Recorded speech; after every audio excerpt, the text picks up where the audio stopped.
Zia orphanage trust দুর্নীতি মামলায় হাইকোর্টের দেওয়া ১০ বছরের কারাদণ্ডের রায়ের বিরুদ্ধে বিএনপির চেয়ারপারসন খালেদা জিয়ার আপিল মঞ্জুর করে তাকে খালাস দিয়েছেন আপিল বিভাগ।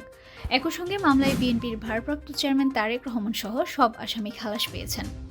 বুধবার প্রধান বিচারপতি সৈয়দ রেফাত আহমেদের নেতৃত্বে গঠিত ৫ বিচারপতির আপিল বেঞ্চ এ রায় দেন। আদালতে আপিলের পক্ষে ছিলেন জ্যেষ্ঠ আইনজীবী জয়নুল আবেদিন, এ মাহবুব উদ্দিন খোকন, বদরুদ্দোজা বাদল, রুহুল কুদ্দুস কাজল ও আইনজীবী কায়সার কামাল। সঙ্গে ছিলেন আইনজীবী জাকির হোসেন ভূঁইয়া ও মাকসুদুল্লাহ। কাজী সলিমুল হক কামালের পক্ষে ছিলেন জ্যেষ্ঠ আইনজীবী এস.এম. শাহজাহান। রাষ্ট্রপক্ষে ছিলেন অতিরিক্ত অ্যাটর্নি জেনারেল আরশাদুর রৌফ ও অনিক আর হক। দুদকের পক্ষে ছিলেন আইনজীবী আসিফ হাসান। রায়ের পর জ্যেষ্ঠ আইনজীবী জয়নুল আবেদিন বলেন, যে মামলায় কিছুই ছিল না সেই মামলায় হাইকোর্ট বিভাগ ৫ বছর থেকে ১০ বছর করেছেন। এটা খুবই দুঃখজনক। সেই মামলার মধ্যে কোনো সারবত্তাই ছিল না, অর্থাৎ বিচার ব্যবস্থা বলে কিছু ছিল না।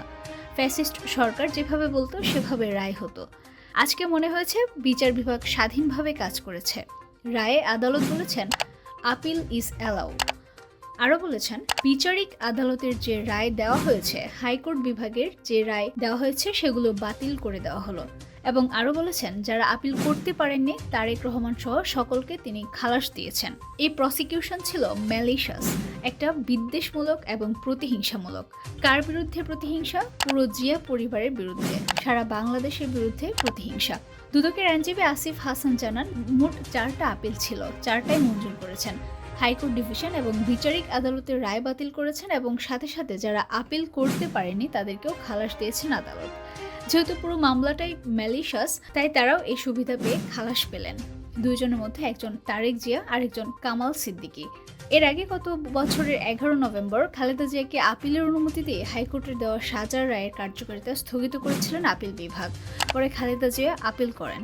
২০১৮ সালের ৮ ফেব্রুয়ারি বকশীবাজারে কারা অধিদপ্তরের প্যারেড গ্রাউন্ডে স্থাপিত ঢাকার বিশেষ জজ আদালত ৫-এর বিচারক মোহাম্মদ আখতারুজ্জামান জিয়া অরফানেজ ট্রাস্ট মামলায় খালেদা জিয়াকে ৫ বছরের কারাদণ্ড দেন।